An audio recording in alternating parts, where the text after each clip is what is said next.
walaupun orang tuaku mungkin yang mereka rasakan setiap aku sampaikan kebenaran, entah itu menyakiti mereka atau bagaimana, tetap aku harus lakukan itu. Menghargai, menghormati orang tua walaupun berbeda keyakinan. Betul. Bahkan kita pun sebenarnya kan di Islam sudah ada aturannya ya. Jadi walaupun orang tuaku mau mengajak aku untuk kembali ke agamanya mereka, aku harus nolak. Tapi tetap dengan cara yang santun, dengan cara yang lembut, jangan sampai tutur kata kita menyakiti mereka.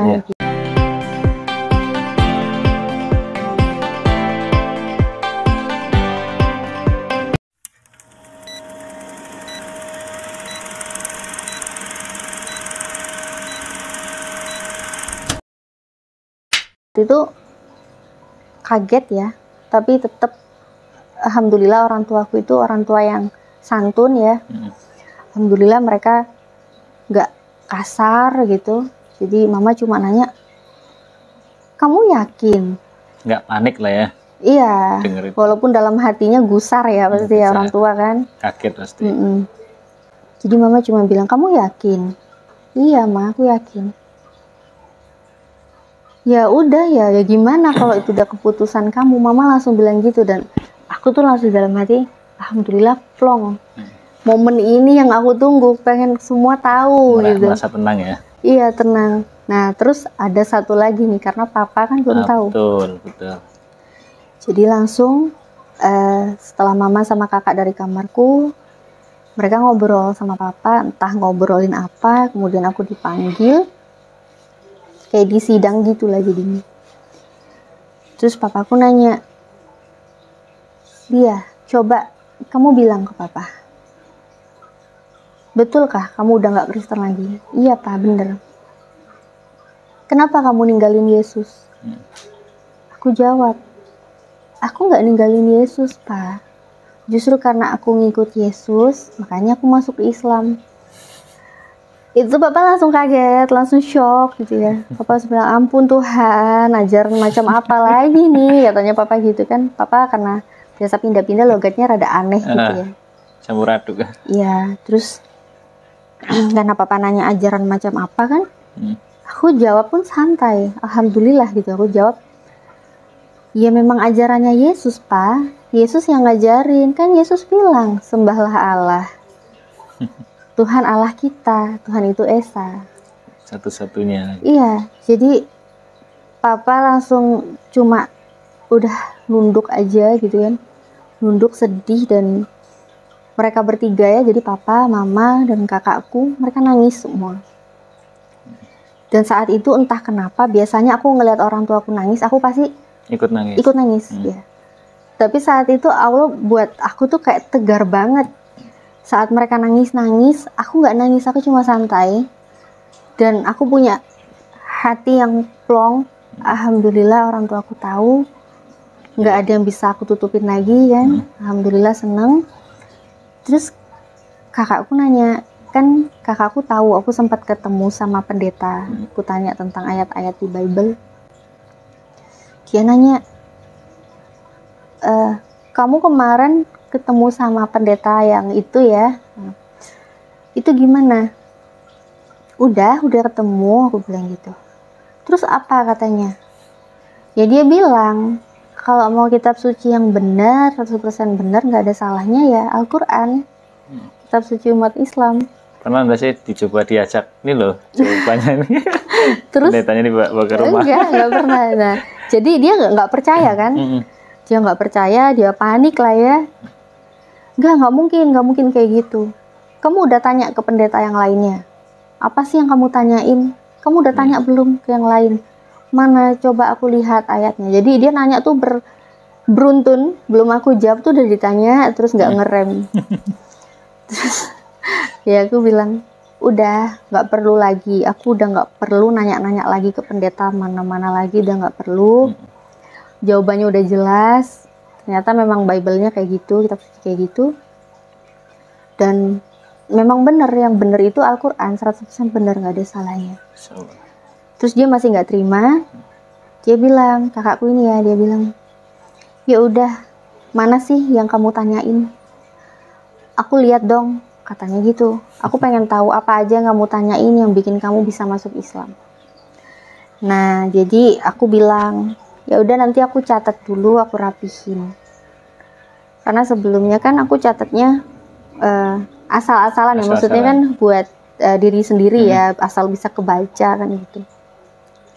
Terus karena kakakku minta, aku rapihin lah catatanku, aku tulis secara sistematis ya, mulai tentang Yesus itu bagaimana, ayat-ayat tentang keesaan Tuhan itu seperti apa. Rangkuman-rangkuman lah ya. Iya, jadi apa yang aku temuin, aku catat kan. Di situ aku rapihin catatannya. Terus yang kontradiksi pun aku catat, kan bisa dicek langsung ya. Semuanya udah aku tulis rapi dan aku bilang, setelah udah jadi ya, aku kasih, ini loh Ma, ini loh Mbak bukunya, udah aku catat, ini alasanku masuk Islam. Ternyata sampai sekarang buku itu nggak dibaca, nggak disentuh sama sekali. Diabaikan ya? Iya, jadi entah kenapa, jadi hanya bertanya seolah-olah ingin tahu, ternyata setelah dikasih tahu, sudah dikasih, ini loh kuncinya ya, bukunya ini loh. Nggak disentuh sama sekali. Atau mungkin pada saat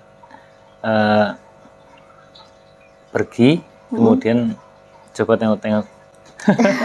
Pernah ya waktu itu aku waktu pulang lagi ke orang tua, setiap aku lihat kok ya tetap di situ, tetap nggak diapa-apain. Di tempat semula itu ya? Tempat semula. Jadi sampai bahkan udah kan aku udah berkeluarga sekarang kan, jadi waktu kesana pun melihat bukunya masih tetap utuh, nggak diapa-apain. Ya udah, dan jadinya aku bikin channel YouTube ya, bikin konten. Sebenarnya tujuan awal bikin konten itu pengen ngasih tahu ke orang tua. Awalnya. Iya. Jadi nggak niat menjadi YouTuber, nggak niat ya, cuma niat pengen ingin menjelaskan gimana caranya supaya papa, mama, kakak semua bisa tahu alasanku masuk Islam itu apa. Betul. Apa aja yang aku temuin gitu. Masya Allah. Nah, karena nulis buku kan nggak dibaca ya, jadi dari buku itulah aku bikin kisah mu'alaf. Yeah.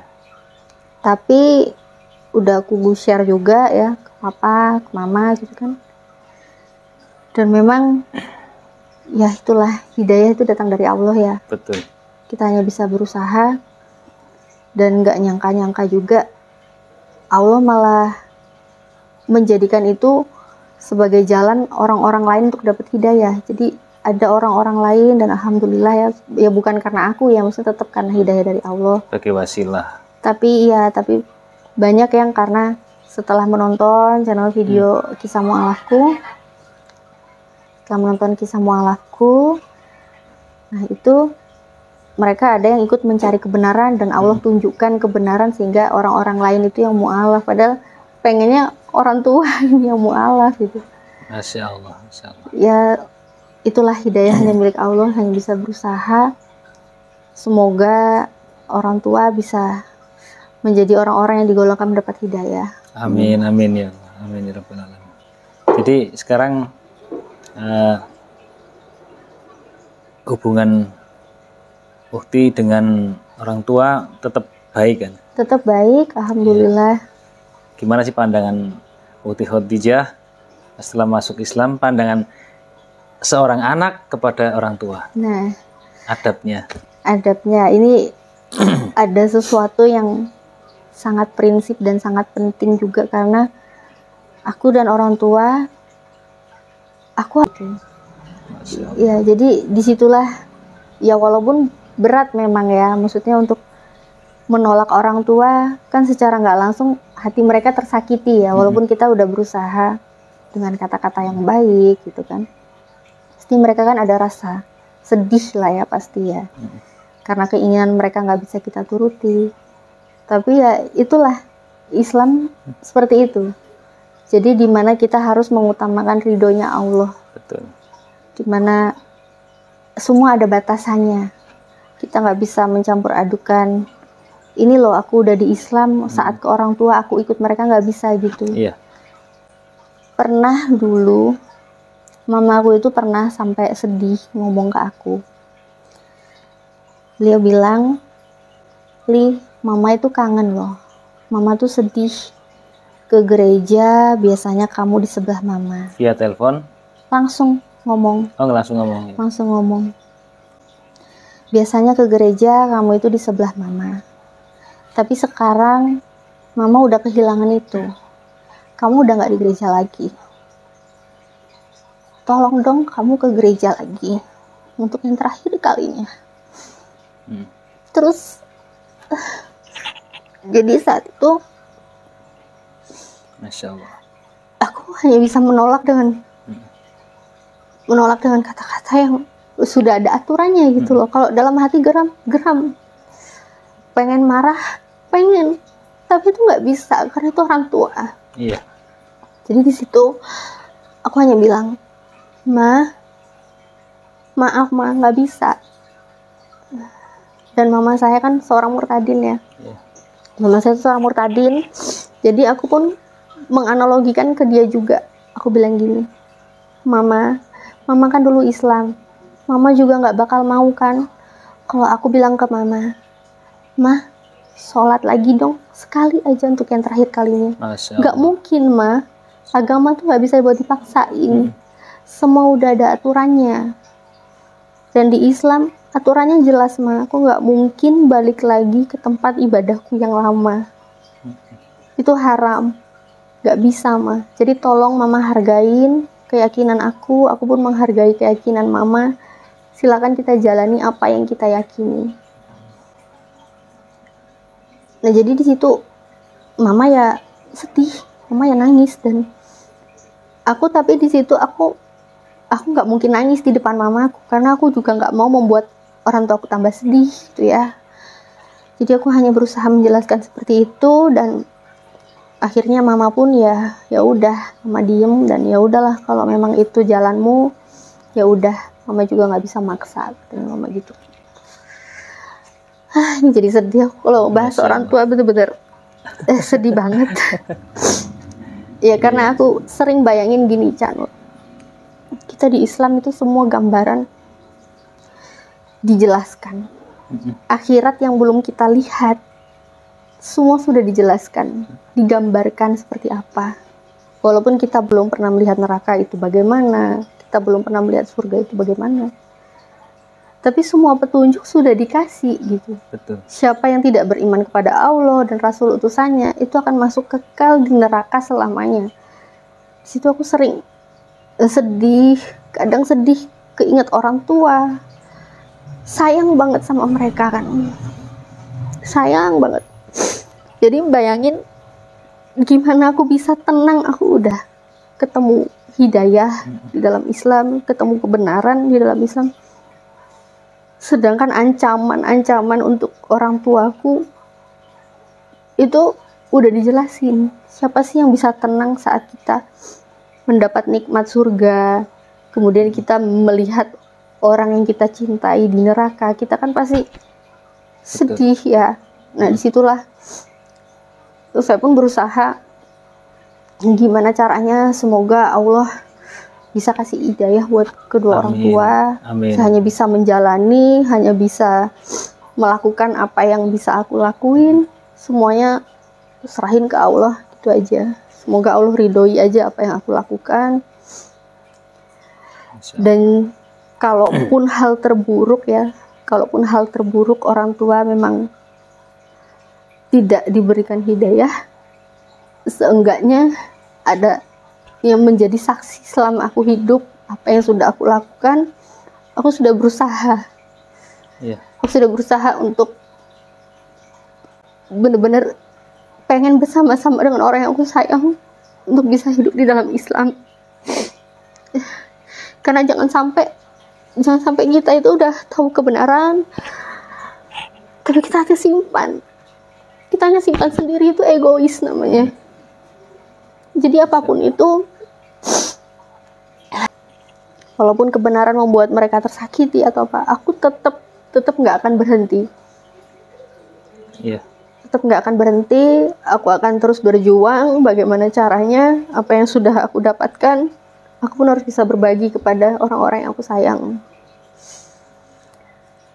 Jadi jangan sampai aku menyesal suatu hari karena aku belum pernah melakukan apapun untuk orang-orang yang aku sayang mendapat kebenaran juga.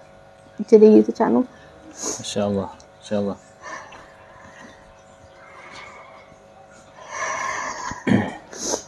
Jadi selama sudah masuk Islam,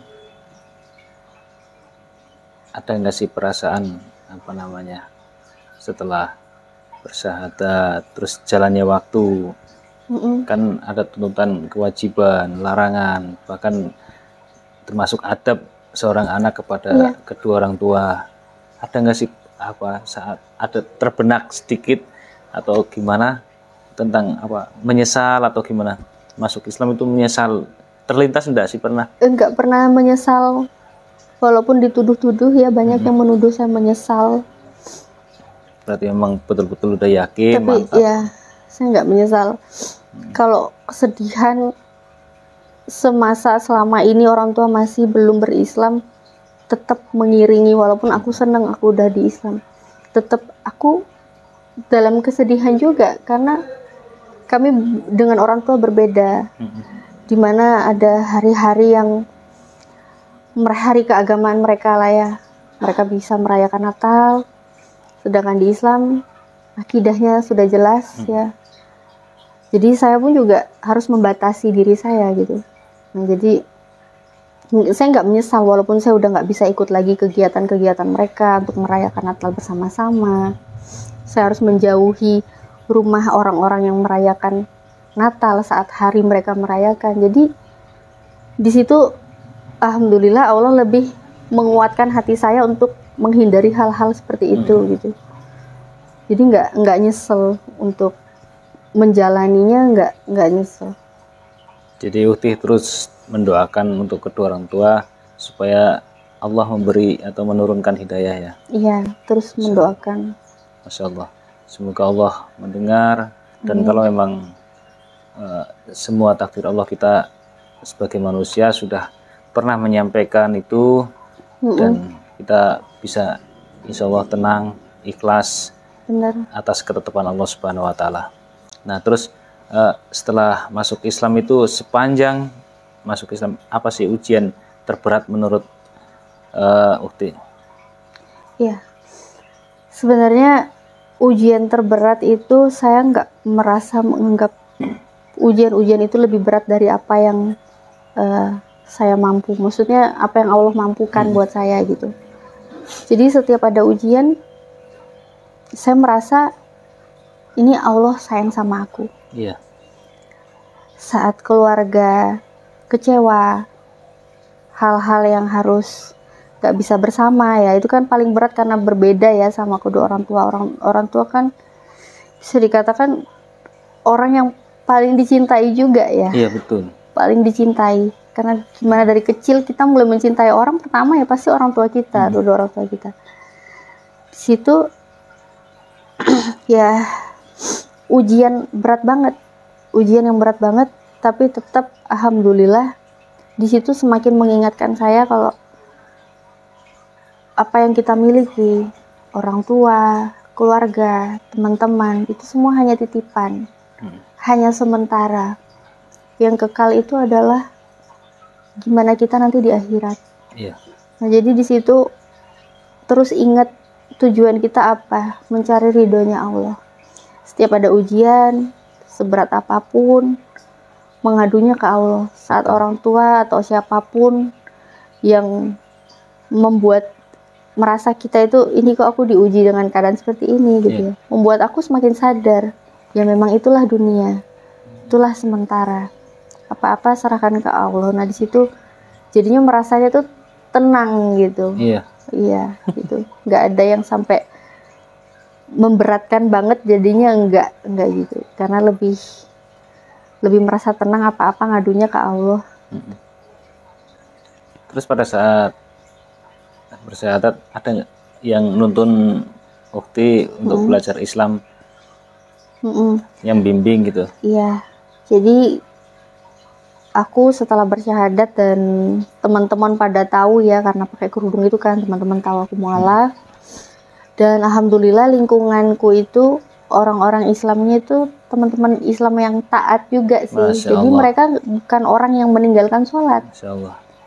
Dan tempat aku kerja, aku punya seorang manajer, dia wanita muslimah yang sangat taat. Aku tahu sholat sunnah, sholat duha itu juga dari Masya Allah. beliau. Jadi aku kalau di kantor ya, walaupun kan kita biasanya ketemu customer berbeda jam gitu ya, tapi tetap beliau sabar nungguin aku. Jadi ayo sholat bareng jamaah. Masya Jadi Allah. beliau nungguin gitu. Masya Allah. Jadi bareng. Terus untuk bacaan-bacaan sholat itu juga teman-teman pada ngajarin. Jadi awal-awalnya dari situ, karena nggak punya teman ustadz juga, ulama, nggak pernah berteman sama para ustadz, nggak, jadi dari teman-teman aja yang. Jadi teman-teman ya, support system ya, pada Ukti untuk terus belajar, bahkan dapat ilmu dari teman-teman lingkungan, teman-teman kerja gitu ya. Terus sekarang apa sih aktivitas Ukti, apa kerja atau gimana? Alhamdulillah sekarang saya menjalani kehidupan sebagai ibu rumah tangga. Masya Allah. Ya, dan ini juga salah satu impianku juga sih. Karena dulu aku pengen banget kalau berkeluarga, aku pengen jadi ibu rumah tangga yang bisa fokus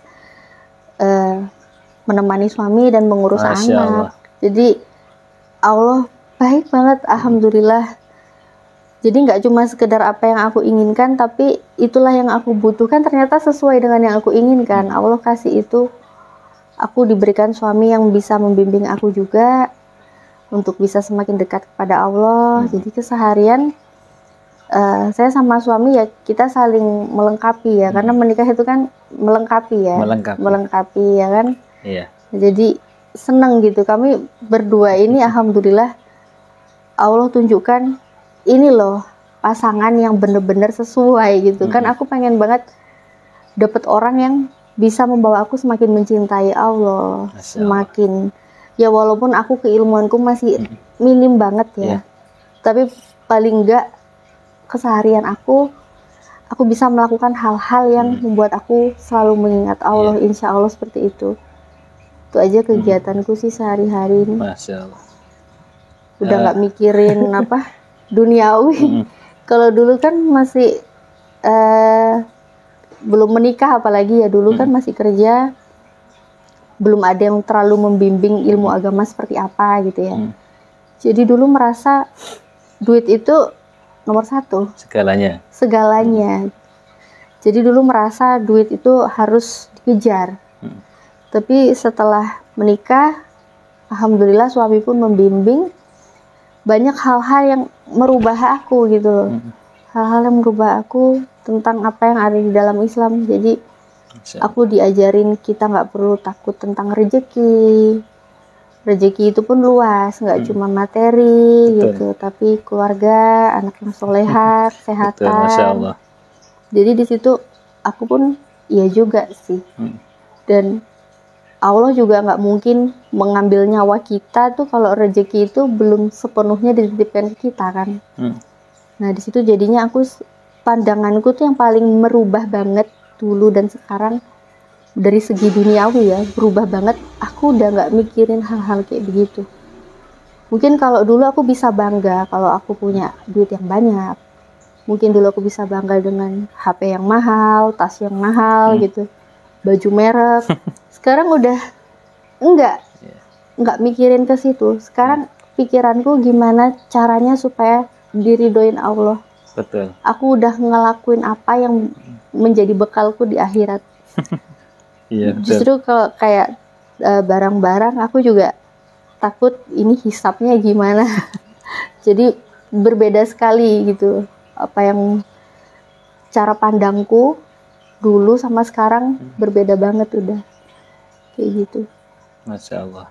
Jadi sekarang aktivitasnya berbakti atau kepada suami lah. berbakti pada suami, karena itu juga ridhonya suami, ridhonya Allah juga. Bener. Betul kan? Dan semua apa yang dilakukan oleh Ukti bersifat ibadah. Insya Allah. Ada pertanyaan lagi? Kira-kira apa sih harapan Ukti Khadijah ke depannya bersama suami untuk menggapai kehidupan setelah masuk Islam? Ya. Alhamdulillah ya, harapan kami nggak aneh-aneh sih harapannya, tapi memang perjuangannya berat. Iya. Karena kami berjuang untuk kehidupan yang sebenarnya. Karena dunia itu kan hanyalah senda gurau yang melenakan. Jadi kita jangan sampai terlena dengan keadaan duniawi. Semuanya itu kita hanya jalani aja. Dan ini selama kita hidup di dunia, kita tuh masih belum hidup. Karena kehidupan yang sebenarnya nanti setelah kita di akhirat nanti ya. Nah jadi di dunia ini nggak perlu ada yang kita ngoyokkan, maksudnya nggak ada yang perlu kita bener-bener harus dipentingin banget, nggak usah, kita nggak usah takut. Nah jadi aku sama suami, insya Allah kami tetap terus istiqomah, doakan kami terus mencari ridhonya Allah. Insya Allah bisa jodoh dunia akhirat untuk saling melengkapi, kami membawa bekal-bekal di akhirat, amalan-amalan supaya nanti di akhirat kami bisa bersama-sama di surganya Allah. Amin, amin ya Allah. Amin ya Rabbal alamin. Satu, tapi belum berakhir ya. Ada satu lagi, bukan pertanyaan, bukan pertanyaan, tapi seandainya Bapak Ibu menonton tayangan ini, apa sih yang mau disampaikan Mbak Nata, Ukti Khadijah kepada orang tua? Tafadhol. Ya, Papa, Mama, saya tahu Papa dengan Mama adalah orang yang sangat menyayangi dan mencintai saya. Dan saya sendiri pun sebagai anak tentunya juga sangat mencintai kalian, kedua orang tua saya. Semoga Papa dan Mama bisa menemukan kebenaran dan jangan pernah berhenti untuk mencari kebenaran. Temukan kebenaran yang sebenar-benarnya. Jangan hanya sekedar meyakini, sekedar mengimani, tapi ternyata itu nggak ada dasarnya. Yang pastinya Papa dan Mama jangan pernah menolak kebenaran. Jikalau kebenaran itu sudah ditunjukkan, Papa dan Mama bisa membuka hati untuk memulai itu semua. Itu aja. Semoga Papa dan Mama diberikan hidayah dari Allah Subhanahu wa Ta'ala. Amin, amin ya Allah.